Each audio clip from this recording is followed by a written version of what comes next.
What is happening, everybody? This is Cody, aka DFS Prodigy, coming to you live, breaking out this upcoming DraftKings UFC slate for UFC ABC 3, other known as UFC Long Island.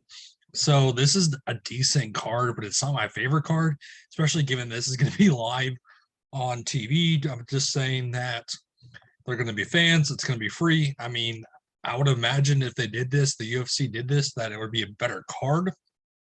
But it is what it is. We have fights. It's better than not having a card. So let's just kick it off with the first fight of the night. But before we begin, hit the like button for me. Definitely always subscribe to my YouTube channel. I'm sure y'all know. But we have Jessica Penne versus Emily Ducote. This fight is definitely interesting to me, especially from a DraftKings term. Both fighters are coming on off of win streaks. So Ducote is coming from basically a different fighting division that she's now in this division with Jessica Penne.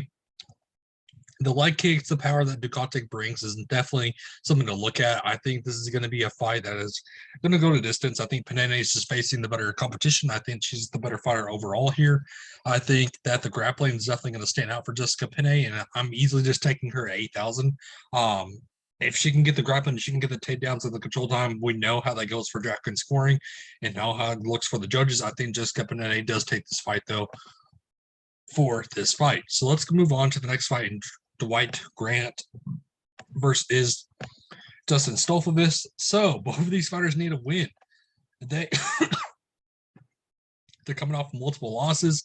This is just a bad fight. Like I said, it's going to be on live television. I would imagine this would have been a better fight, but it is what it is. I'm just happy we still have fights. But Stolfovitz, I mean, he just needs to win badly in order to stay in the UFC. We saw him come from Dana White's conditionaries along with Dwight Grant. The takedown defense is what worries me, but it's Dwight Grant. He has the power shot. He has the knockout power.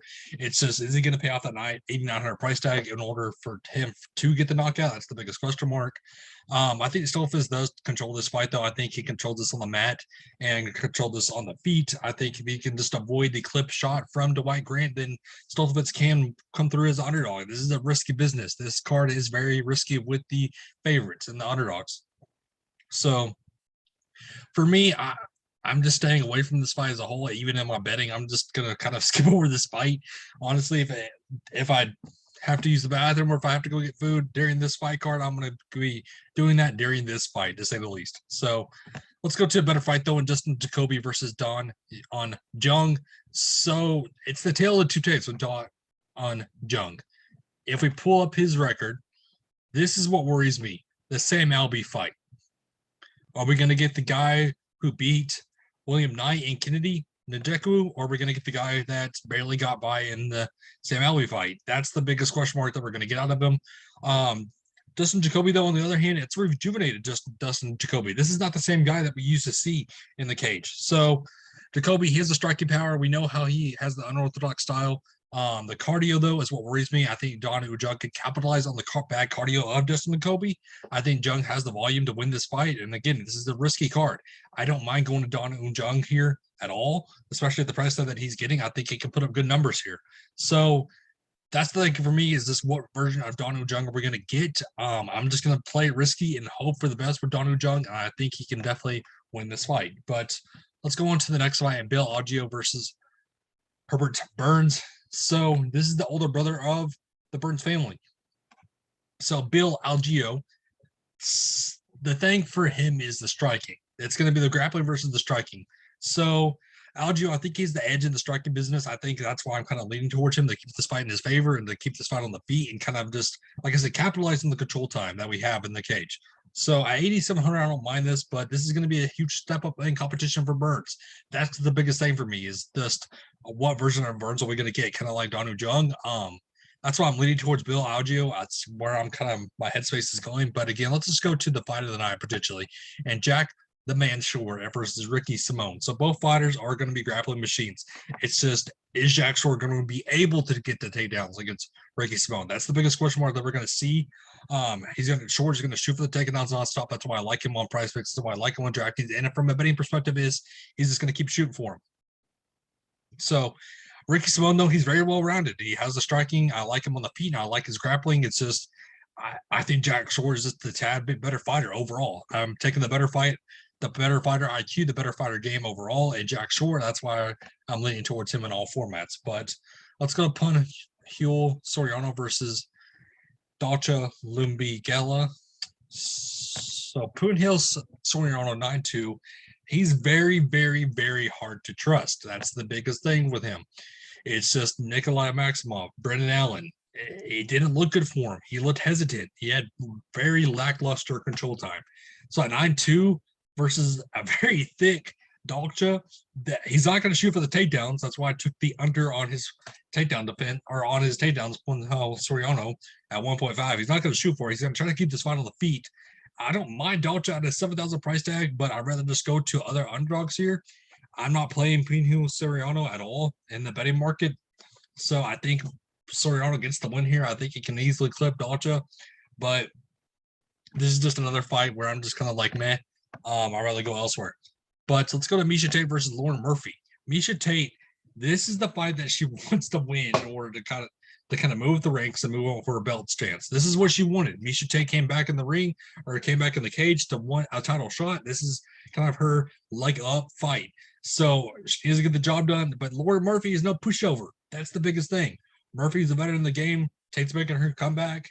I think Murphy, I think she can handle Miesha Tate. It's Miesha Tate. The name value is there. So I think Tate can control this fight on the feet. I think she has the better striking. I like the volume that she can bring. It's Lauren Murphy, the veteran in the game, the gatekeeper in the game. We know how volatile women's MMA is. So again, I understand the love for Miesha Tate, but I wouldn't blame you if you want to go Lauren Murphy. Here's a fight that we're going to that apparently a lot of people are opposite-minded on me, which I get it. I understand where you're coming from, but hear me out. Shane Burrios versus Charles Jourdain.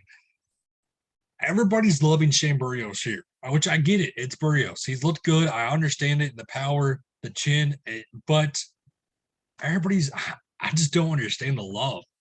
I understand why you want to go to him. He had a good one versus Billy Quarantino. That's not a bad look. The Josh Emmett was an interesting look. The Barboza, Edson Barboza, this version of Edson Barboza. I love Charles Jourdain here at 7-2. I love the volume that he brings. I love how he's looked recently. He's on a hot streak. The confidence is sky high for him. Jourdain is a striking machine. They're taking for granted the grappling that he brings. I think he can easily get this knockout against Shane Burrios. I really think he can. I love Charles Jourdain here. I love him on the betting market. I love him on DraftKings. I love him in all formats here. So, which, by the way, if you wanted to go see my write-up for this fight and other fights, go check it out at We Talking Points. So that's kind of a new site that I am writing on. I love, like I said, the format we bring in there. It's just a great site overall, and we want the picks. So definitely go check that out. My article's up there. So let's go to the next fight in Sue Mudaerji versus Matt Schnell. So Sue Mudaerji 9-1. That's a hefty price tag to pay off for him. That's definitely a big fight. So Snell, though, on a 2-fight losing streak. Moriarty, he's a nice prospect. It's just the 9-1 price tag and the betting value that he's bringing at like -270 is not what I want to see. That's why I'm kind of just staying away. I think Sue can get this win. I think he can clip Matt Snell. I think he can, like I said, capitalize on what he needs to do in the cage. But again, it's just another fight that I'm just kind of like, meh, let's skip over it. But let's go to the Leech and Solikov.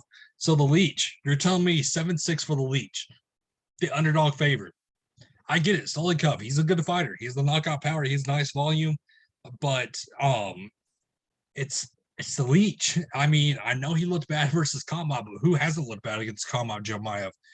So the Leech, he's fought better competition. We've seen him in the ring. We've seen him capitalize on what he needs to do. I think the Leech, he wants this win. He wants to be more confident now. He needs a win under his belt. That's why I'm kind of liking the Leech here at 7-6. I think, yes, Solikov has the power edge. I really think he can. I really think he can knock out the Leech. But again, if the Leech can hang on to this fight and bring it to round 3, I think he can capitalize on this. So let's go to the next fight, the co-main event in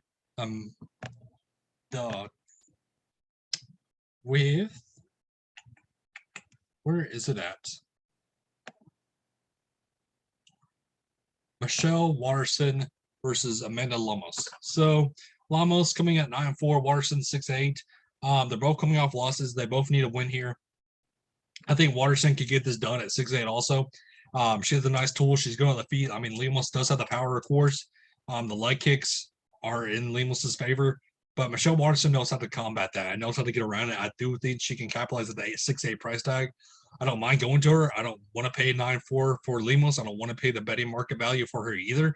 I'd much rather just go to Michelle Waterson and think that she can, like I said, kind of avoid the knockout power, avoid the getting clipped, and kind of work her way in the cage. So let's go to the main event, though, with Brian Ortega versus Yair Rodriguez. I love Brian Ortega here. You're telling me that Yair Rodriguez is going to try to take this Brian Ortega down when Brian Ortega took down Volkanovski, put down Max Holloway. He's took down guys left and right, 8-5. I love the price tag for Ortega. I think he gets the job done. I think this is an easy win for him. I think, like I said, this is a nice main event. Yar, I know he's on the come up, but again, this is Brian Ortega that we're talking about. So that kind of wraps up this fast-paced breakdown fights card for us. Again, thank you for tuning in. Again, and I hope everyone's a safe and good rest of your night. Have a good one, everybody.